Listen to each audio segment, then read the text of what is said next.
life is very hard in here, especially for undergrad students who who thinks that they will earn here and pay off their student expenses here. Because I've seen many of my juniors went way out of the track while doing so. I mean, some of them they had to return back home because they gave up on completing their education. Some of them they lost their sanity. I mean, I have a middle class. I mean, to be more specific, I was from a lower middle class. So my number one priority was to help my family get out from the loan that they took to educate me back home, and help my family to appraise their living standard, help myself to appraise my living standard.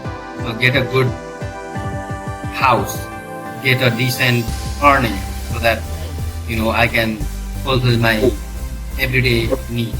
So that's what. Hello everybody. Today we are with a new episode. We are talking with Sahadev Parajuli. He is currently working as a lead ITS engineer at one of the top infra consulting firms in the United States, and he did his master's in the United States free of cost, completely free. His entire tuition fees was waived, and he used to get pay every month. Basically, that's how it went for him. And Soham and I will be the today's host for this episode. Let's start with the question, Soham. What do you say? Yeah. Let's go ahead. Let's start with if you can briefly say some background about yourself, like introduction. Thank you, Sayanta. So thank you for giving me this opportunity to say a few words based out of my experience. I hope this would be helpful for new grads and new bloods out there trying to go into the industry aiming the field of study that I aimed and I have achieved. So, as Sayanta said, hello, this is Sahadev Parajuli I'm originally from Nepal. Sayanta and I met in Wayne State University, so we basically went to the same university and studied under the same professor. His name is Tapendara, and we still talk about him once in a while. So I pursued master's in civil and environmental engineering with focus in traffic safety. And then it was a 2 years of masters, and then it went very quickly, and I joined a firm as a entry-level traffic engineer, and I gradually moved my way up to become a lead ITS engineer in one of the reputed and big firms in the United States. So Sahadev, when people think about studying abroad, especially doing a master's in US, there's always the concern about the cost of education, right? So, how did you come to know about, the various GRA opportunities and funding opportunities to fund your program? If you can shed a little bit of light on that, please. So, to be honest, when I completed my high school, I started doing my undergrad, and up until the third year or the sixth semester of my undergrad of civil engineering, I did not know a lot of things about funding positions, scholarships, fellowships, those things. And then when I started my fourth year or the seventh semester, my seniors, they started going to an institute to prepare for GRE, so graduate record examination. That is like SAT if you are applying for an undergrad, so. I was curious and just picked up their brain, and they were actually preparing for this test because they want to apply for a funded master's or PhD position in the United States. So if you score well in GRE and then you have a good academic score, then there is a good chance that you would get a position where you help out a professor who has resource grants, or a department where you would help the juniors, complete their coursework. It's called GTA, Graduate Teaching Assistant. And if you work, if you are, given an opportunity to help out a professor under a grant, then that position is called GRA, Graduate Research Assistant. So I got to know about that, and then I just like others, I followed the same trend. I followed my seniors, and then as soon as I completed my uh, undergrad, I did not look for a job in my country because I definitely wanted to come here because I knew the pay would be better, opportunity would be better, So Yeah. I chose that path and then started doing GRE and TOEFL, and then started looking for such kind of. It's not a scholarship position. It's like you work for a university and they pay you your tuition and they cover your living cost. Right. Right. Yeah.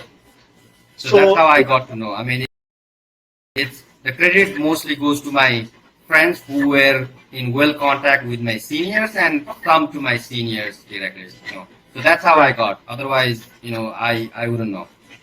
So yeah, that's a very interesting story basically. Yes, so you get those learnings. You have to pick those brains. So what actually successful people are doing. So that's a very good thing that you did. So here I have a question. That you understood that you need to give the GRE, so you prepared for it. You gave the GRE, right?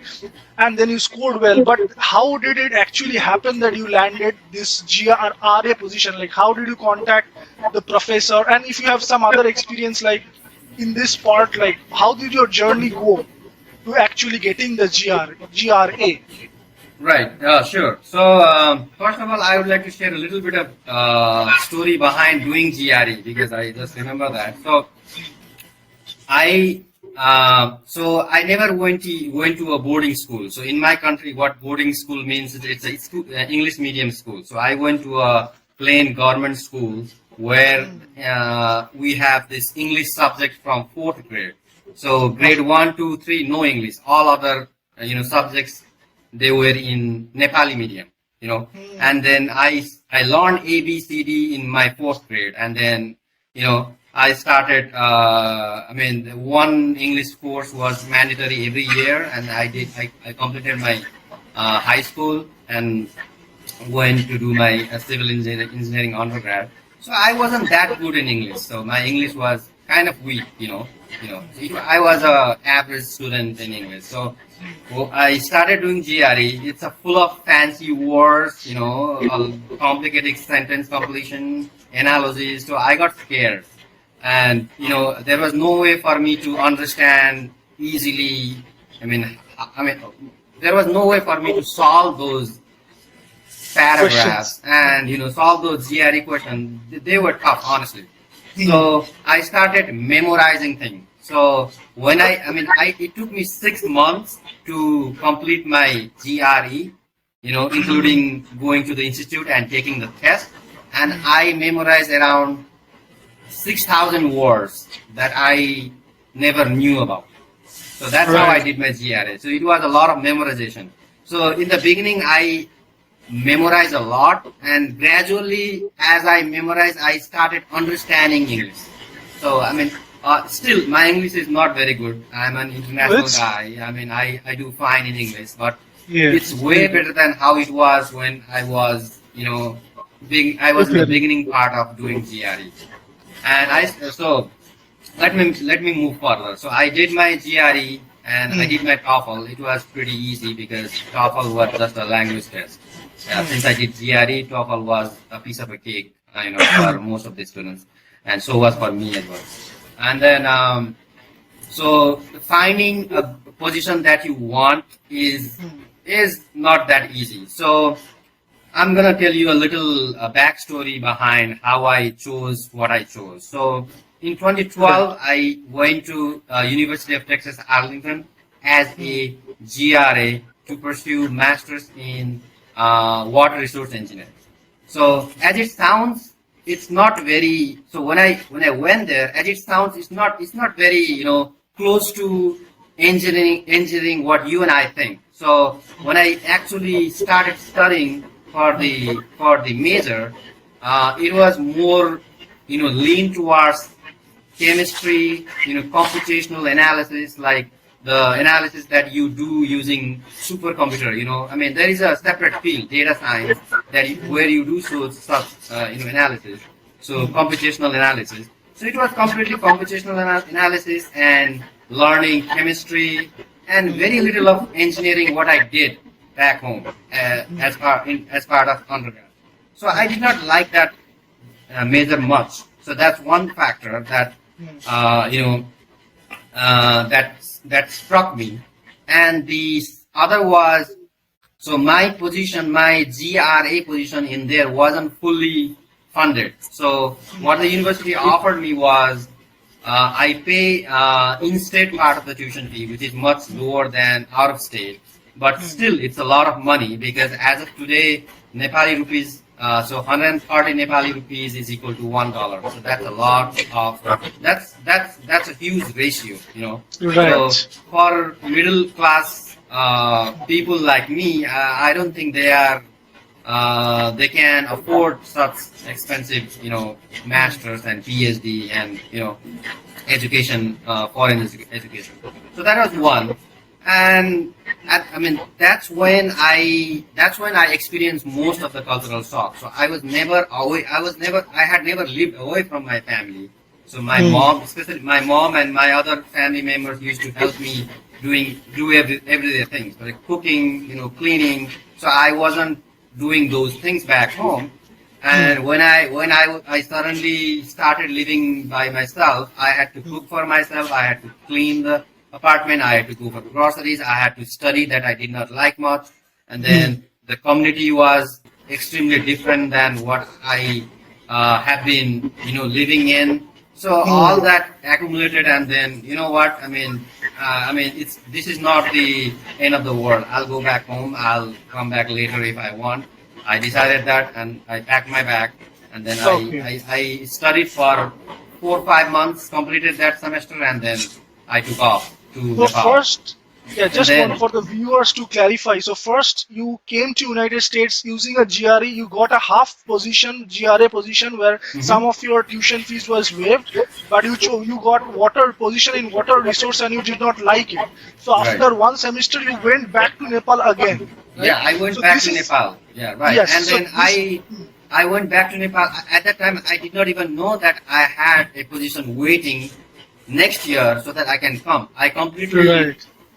you You know, are not aware where we met. I gave up actually. and went back to Nepal. I thought I would do it, but let me get out from here. You know.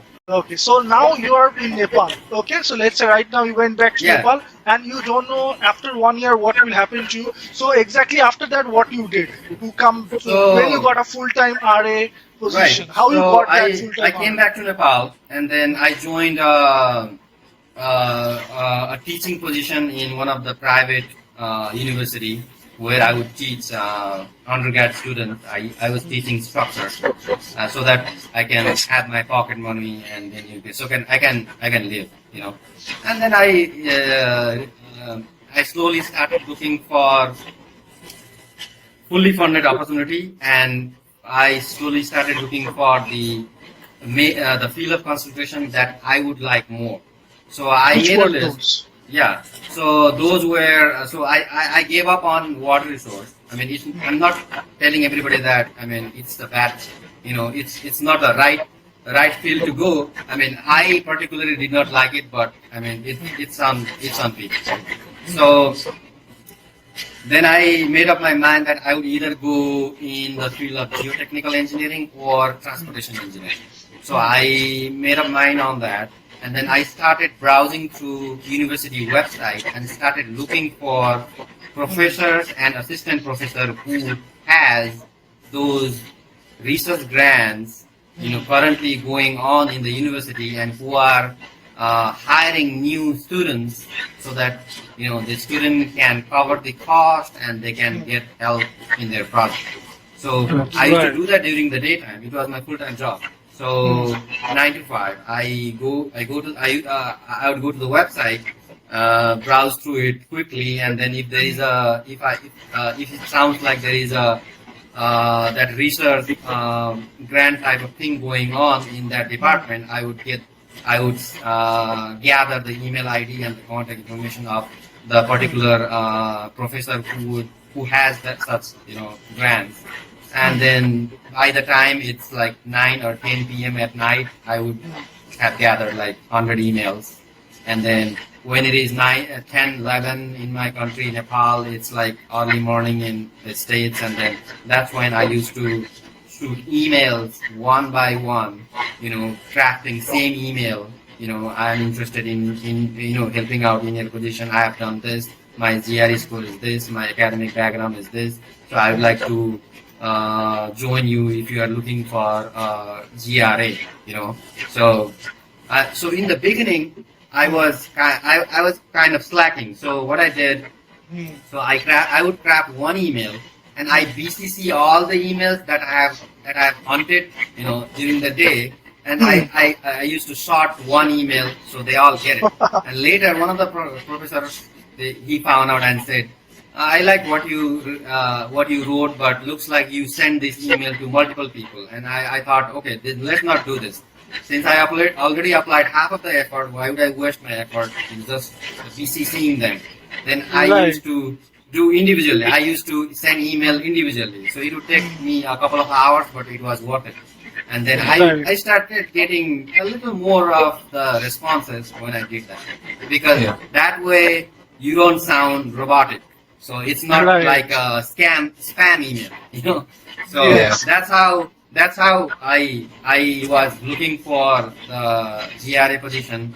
And altogether I sent like around 500 emails before I met few people who offered me positions, and I chose one of them. And so you I got ended like up going few to Wayne positions? State University. Yeah, so I was contacted by 3 or 4 professors who had fully funded positions.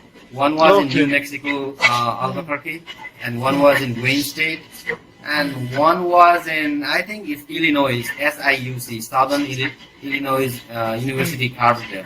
So of those 3, I chose to go to Wayne State because I liked the position, and living cost was not so much in Detroit, Michigan, as you and I both know. So with all that, in mind, I ended up going there. Just a quick question here regarding just the research. Did you also like Dr. Data's research at that time, or you did not know what it was? Okay, so to be very honest, as an undergrad, as a fresh undergrad, I did not understand much of the research thing that was scripted on the website. I mean, to be honest, right? I mean, I don't want to just tell what people want to hear. So I knew it was some sort of transportation engineering research. So it was basically traffic safety. I mean, at that time, I did not know much about traffic safety. I mean, as a layman, I knew it something related to roadway safety, driving safety, pedestrian safety, as a whole transportation safety, but I did not know exactly what traffic safety was before I actually joined him, because when I joined him, it was a little different from what I thought. It was not very, very different, a little different, but at the time when I was making my choice, I wasn't very aware of what traffic safety, what is work zone safety, what is rumble strip. By the way, that's the research paper I did for my master's. So safety effective of rumble strip. You can just Google me and find out. So I did not know about that. So I just went by my gut feeling, like, okay, this one sounds more interesting to me. So maybe I'll enjoy this better than the other. That's how I did. I mean, I had no resource to find out what exactly is which, and plan accordingly. No. Just one question, very quick question with this. Did you had any research paper in your undergrad, or research no paper? research? Did you publish anything in your undergrad? Yes. So I have 3 of them. But yeah, I have 3 of them. So all of those 3 are in traffic safety. In your undergrad? So 2 of them are in work zone safety, and one of them is in so work zone. By the way, in layman term, work zone is like Construction work. Construction area, exactly. Thank you. So construction safety. If you, I mean, if for the people, for the students who are viewing this from India, so two of my research papers are based on construction safety, and one of them is based on generic roadway safety. Where so installation of rumble strips. Rumble strip is nothing but you mill groups on the edge of the roadway. So if you are like going away, if you so when you, I mean, if you are slippy and going away from the road, so your tires would go on top of those groups and make a vibrating sound, and you would know that you are going off the track, and then you tend to move back to the track. So that's what is rumble strip. So one of those is one of the research papers was in that So premise. just a quick thing. So rumble strip and work zone, you worked in United States, right? Mhm. But I'm saying, did you had any research paper while you were in Nepal, while you were doing Oh, your no, no, undergrad? no, no, no. So Yeah. those research papers were when I studied masters in Wayne State University with this GRA funded position that we are talking about. No, Okay. I did not have any research papers in Nepal when I was doing undergrad, and it's very unlikely to have one for undergrad students in Nepal. I mean, it's not set up like that.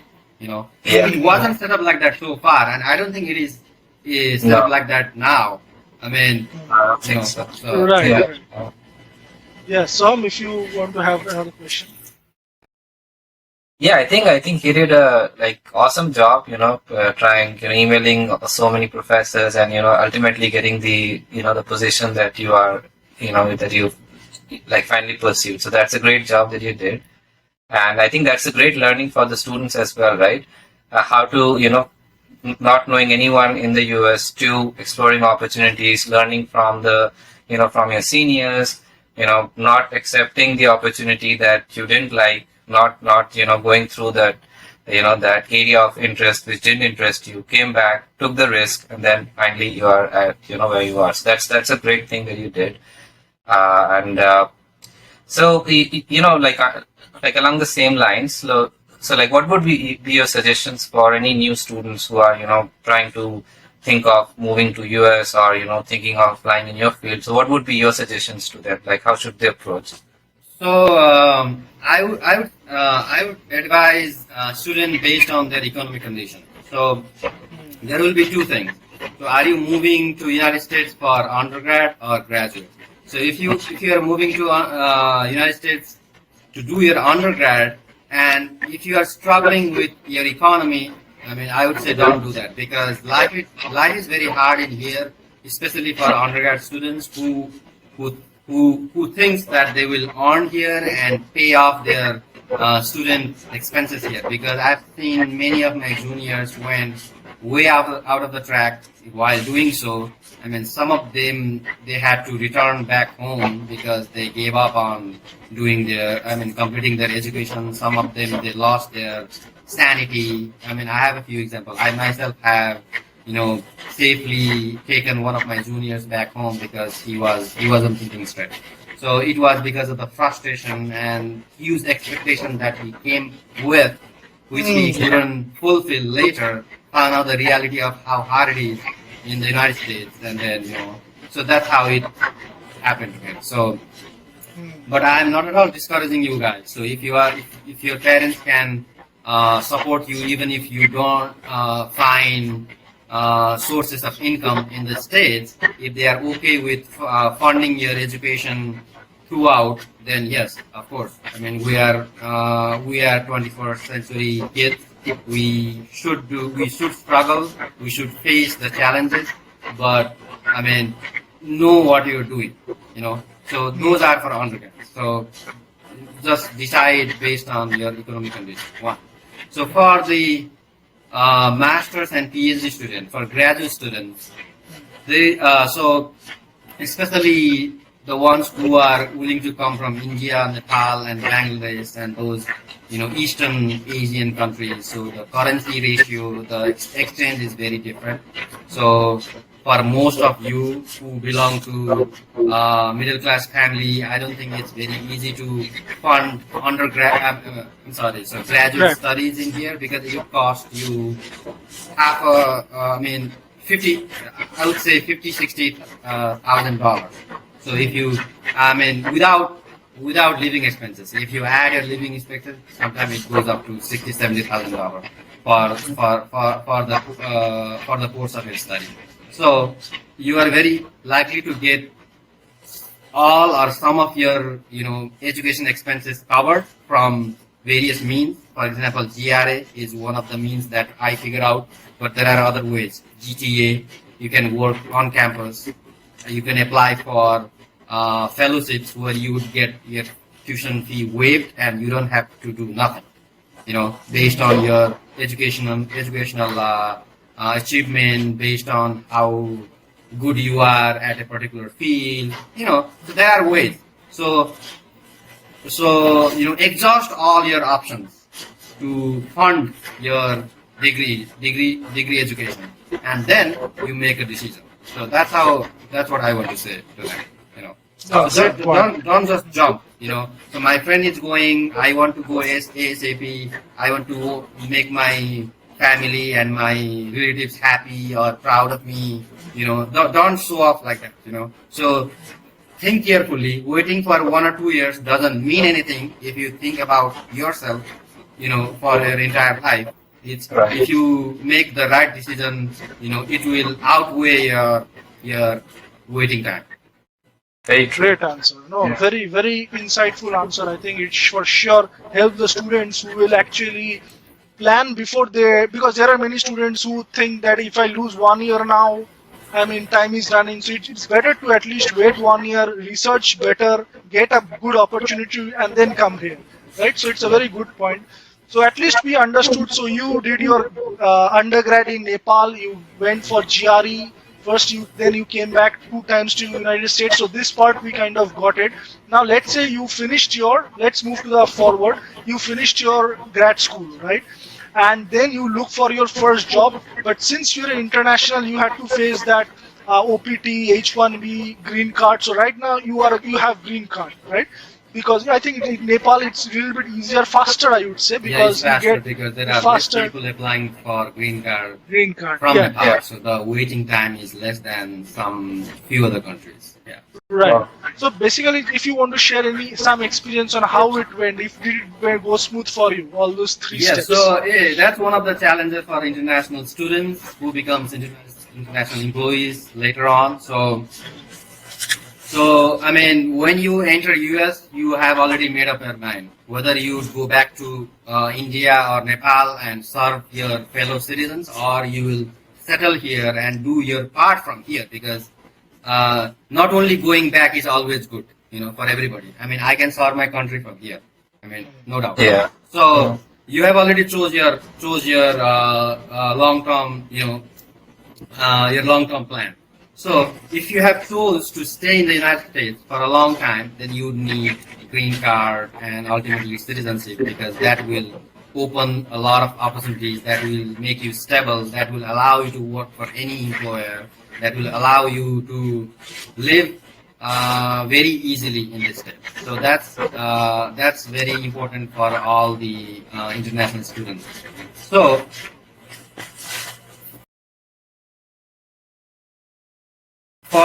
once you graduate, for the first 4 or 5 years, focus on how you will get your long-term stability in this state. That's going to be OPT, H1B, green card. So there are few countries whose waiting list is not that much, like Nepal. For me, I was born in Nepal, so there was no waiting list at all. So I got my green card within 2 years when I applied, but that won't be the case for everybody. So for my friends who are from India, you have a lot of waiting time. So think very carefully when you have an H1B. So if you are entering in the engineering industry, you are a STEM student, so you get 3 years of OPT period. So OPT is basically a work permit that allows you to work for any employer for 3 years without getting any big approval from the government of the United States. So during that OPT period, you'll have to find an employer who is ready to Sponsor. help you. Yeah, ready to help you with your long-term goals. Basically sponsor. right? So know if your employer is willing to help you, and know whether your employees is have been helping people like you. If they have not done in the past, there is a very big chance that they will not do just for you, because it's a lot of paperwork and a lot of new things for them as well. So Right. know your employer, understand if they are helping international employees like you to get H1B first and then green card. And if not, I mean, US is a very big universe of opportunities. There are thousands and tens of thousands of employers. You get a lot of choice. So just because you got a highly paid job, you don't jump onto that position. So understand the position, understand the long-term implication of that position in your status, in your legal status in the United States. So, and always work towards convincing your employer that you are going to need sponsors, H1B in the beginning and green card in the future. I mean, if they don't want to do that, there are options. It's like they are not giving us. It's not like they are not favoring you. You are not favoring them. It's exchange of favor, or nobody is doing no favor. Right. So it's better to be clear from the beginning only whether Right. they will do it or not. So if they don't do it, then Exactly. you can plan ahead Right. if you need to change. Mhm. Great, great. Don't table your immigration status. Don't say, okay, I'm gonna work for a year and then I'll think about my immigration status for in next 2 years. Don't do that. Right. Yeah, very true. Yeah. So, Tom, if you have next question, you can move.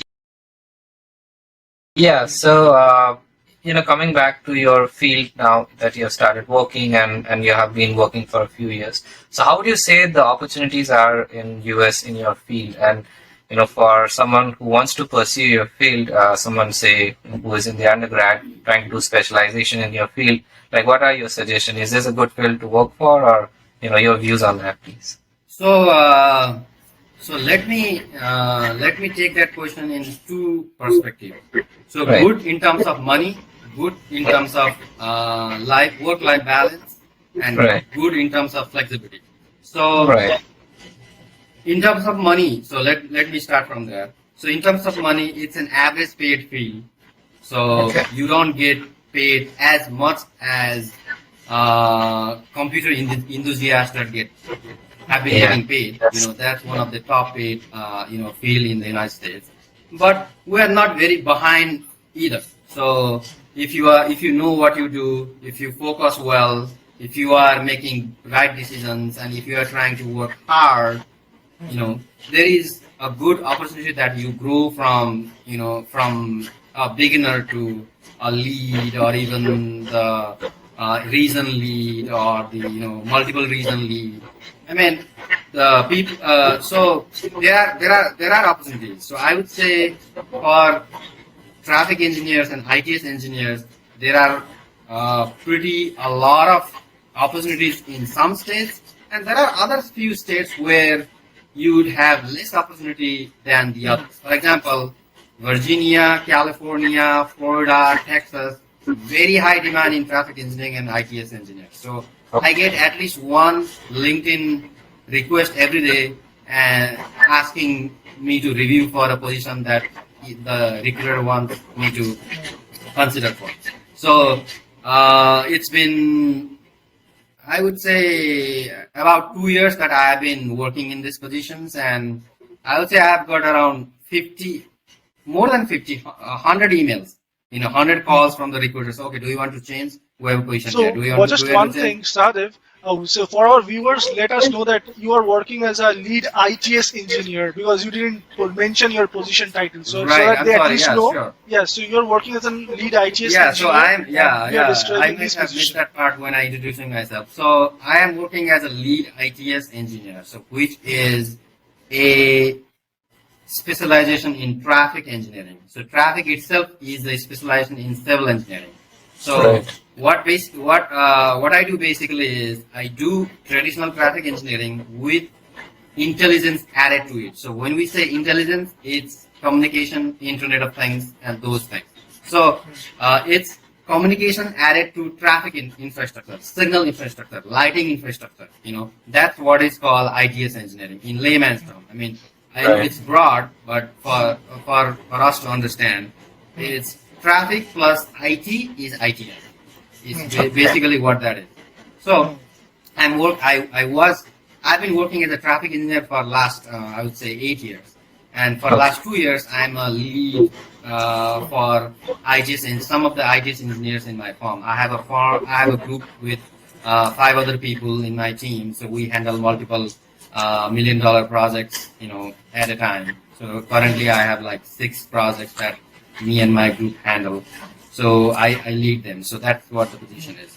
So it's a very well paid position. I mean, I don't think it offsets very much from computer enthusiasts. How computer enthusiasts get paid, because it's a leadership position also. You're not just a working bee. You're moving your team. You're leading your team. So I mean, that was a little background of what I do and what I've been doing. So talking about the number of opportunities. So just like I said, in some states you are at a very high demand. For example, Texas, Virginia, California, Massachusetts. For some other states, for example, Louisiana, Missouri, Mississippi, you get decent traffic engineering jobs where ITS is a part of that. So based on where you want to stay, where you want to settle down, where your family wants to, live, the degree of the demand varies. But overall, these days, it's at very high demand. It's at very high demand, honestly. Okay, Right. awesome. So Great. we got a lot to learn what you said. So that's a very good information. Yeah, thank you. Let's see what other questions. And we have. I'm sorry to cut you off. Sure, Sayan. sure. I think I started off my answer with money, life balance, and And work-life balance. Yeah, work-life balance. You yeah. didn't answer that. So I think I did not go to that premise. So in terms of work-life balance, I think civil engineering, traffic engineering, ITS engineering, it's better than some other fields. For example, nursing. I mean, there is challenges. There are challenges in work-life balance for nurses, for medical workers, because they are the frontline workers. They should respond whenever there is an emergency. They have long shift. I mean, the schedule varies, so there is less work-life balance as compared to civil engineers. So also for IT enthusiasts, IT computer science people. I mean, I think they have they have a huge burden on them. They are putting a lot of effort, but I would say the work balance wise, civil engineering better. I know we get paid a little less, but it's not that bad if you take into account the work-life balance. Yeah, that's very true. I've heard, those consultants, working in like McKinsey and those companies, they have like 100-hour weeks. I mean, this is something we can't even imagine, right? So I was also saying based on what I have heard from my, That's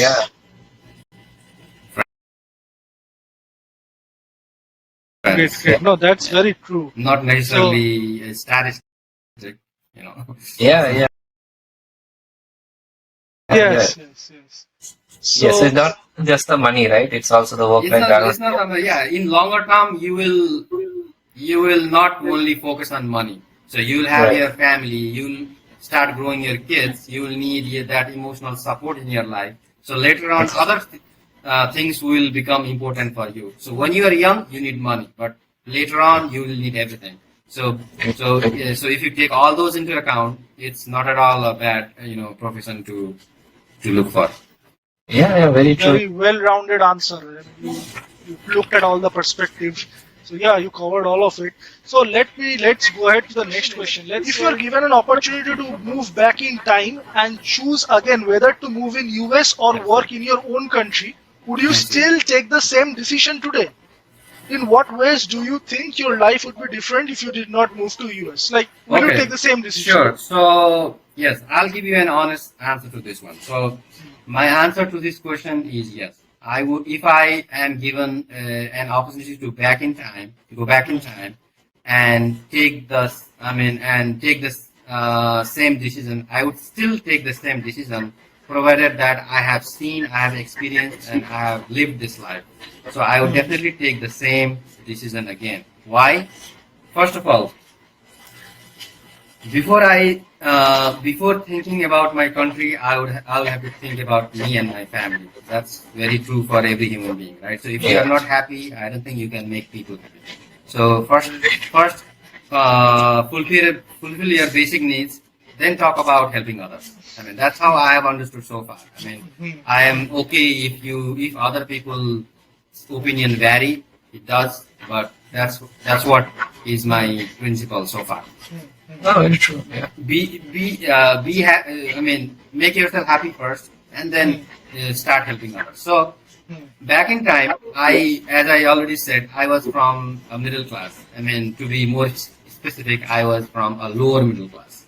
So my number one priority was to help my family get out from the loan that they took to educate me back home, and help my family to appraise their living standard, help myself to appraise my living standard.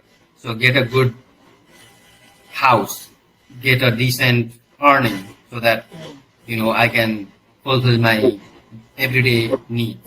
So that's what I was focused when I was back home doing my undergrad. So then I got this opportunity to come back to the States, and definitely I knew that it would be very much easier for me to achieve those basic goals if I came here, and I came here. So now, standing here as a lead traffic engineer, so I have achieved few things in my life. Now I'm well capable of thinking about serving my country, serving my people. And I even started doing, I even not started, I even wanted to do that. So I was talking with one of my friends and say, okay, so since you and I have worked a lot in traffic engineering and ITS engineering, why not we develop some sort of plan for the capital city of Nepal to improve the existing traffic signals, to make it more modern. ITS, since we are working in the ITS field, which is nothing but an advanced signal technology, advanced roadway infrastructure. So I was going to do that, but I was lacking help, the funding help from the government. So last time when I went back to Nepal, I went to the Ministry of Roadway. So one of my relatives had a connection with the ministry, and then I went to the responsible person. I think I forgot the designation, but he was in a good position of the roadway ministry. And then we talked. Okay, I want to throw this proposal out to you. I want to study the traffic signals in Kathmandu and give you ways to introduce new ITS technology so that our system is better. Will you help me in terms of some funding and some information? Will you provide me information on existing signal infrastructure? And he listened to us very well, and he sounded like he was very, very interested. And then he said, "Okay, I'll contact you." He never contacted me. So I'm not blaming to the officials 100%. So it's gonna be a shared effort. You have to be willing, they have to be willing. That's how it's gonna work. So I am for sure willing to help my country out based on what I've learned so far. So going back to the same question, I would still take the same decision to coming to the US, and then once I improve once I appraise my living standard, then of course I am ready to help out my fellow citizen. I want to do something for my country. I am hungry for my name to be there, as a helper, because we come from this tradition, Hinduism, who are givers, So No, great answer. We learned a lot here. Soham, if you want to. Yeah, I mean that's like great thinking, right? To going back and trying to make the effort to getting your country to a better state. So that's I think very commendable on your part, and it's great to see how you have improved your living standard for yourself and your family, right? By moving to US. I think that was a like great decision on your part. And yeah, so we learned a lot of great things from you and your journey. It was really a great great that you gave us time on this Sunday afternoon. So lastly, just one last question if you have time. So just if you can tell us a couple of things that you like the most in US and the things that you don't like in here. Maybe like one or two things if you can. Yeah, so I'll start with the part that I like in the States. So number one would be the amount of opportunities that you get here. So Right. if you are willing to put effort, if you are willing to struggle, if you are willing to work hard, it's a country, it's a land of opportunities. So you know that, I know that, everybody knows that. So Right. that's one big thing that I like about here. And definitely it is one of the most developed countries. The infrastructures are better than our than back home. No surprise. Right. Right. Healthcare is better, you know. So especially in my home country, the healthcare is not as good, you know. So people are, they are dying because of, very minor health issues. So healthcare is better. It is a bit expensive, but it's better. And what else? So you get paid based on your capability. Your pay is better, so better than back home.